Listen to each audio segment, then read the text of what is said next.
রাজনৈতিক দলের বিরুদ্ধে ব্যবস্থা নিতে সুপারিশ করতে পারবে মানবতা বিরোধী অপরাধ ট্রাইব্যুনাল। এমন বিধান রেখে আন্তর্জাতিক অপরাধ ট্রাইব্যুনাল অধ্যাদেশের সংশোধনী প্রস্তাবের খসড়া তৈরি করা হয়েছে। এমনটাই বলেছেন আইন উপদেষ্টা ডক্টর আসিফ নজরুল।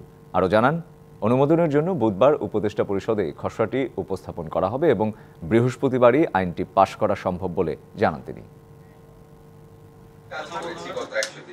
মঙ্গলবার সচিবালয়ে অন্তর্বর্তী সরকারের ১০০ দিনে আইন মন্ত্রণালয়ের কৈফিয়ত শীর্ষক সংবাদ সম্মেলন। এতে ১০০ দিনের কর্মকাণ্ড তুলে ধরে আইন উপদেষ্টা বলেন, বিচার বিভাগ ও নির্বাচন বিষয়ক সংস্কার কাজ এগিয়ে নিতে কমিশনগুলোকে সর্বোচ্চ সহায়তা করছে আইন মন্ত্রণালয়। সাইবার সিকিউরিটি অ্যাক্ট বাতিল হবে আপনাদের বলেছি। উপদেষ্টা আরও বলেন, কোনো রাজনৈতিক দলের বিরুদ্ধে মানবতা বিরোধী অপরাধের অভিযোগ থাকলে ও আদালত মনে করলে প্রয়োজনীয় শাস্তিমূলক ব্যবস্থা নেয়ার জন্য সুপারিশ করতে পারবে।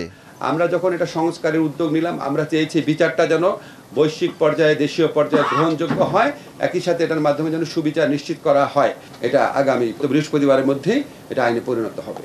Double million offer, Walton fridge কিনে পেতে পারেন 20 লক্ষ টাকা, রয়েছে কোটি কোটি টাকার নিশ্চিত উপহার। গত 1 জুলাই থেকে 5 আগস্ট পর্যন্ত ছাত্র আন্দোলনের সময় করা হয়রানিমূলক ও রাজনৈতিক সকল মামলা উঠিয়ে নেওয়া হয়েছে বলেও জানান আইন উপদেষ্টা। ছাত্র জনতার গণ আন্দোলন দমনে দায়েরকৃত প্রায় সকল ফৌজদারি মামলা প্রত্যাহার করা হয়েছে।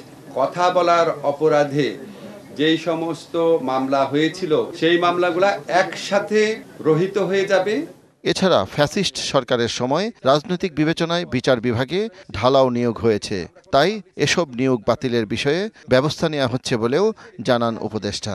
এত বেশি সংখ্যক নিয়োগ একটা মন্ত্রণালয় থেকে হয়েছে, আমার ধারণা আর কোনো নজির নাই। এবং শাহ ইমন, ডিবিসি নিউজ, ঢাকা।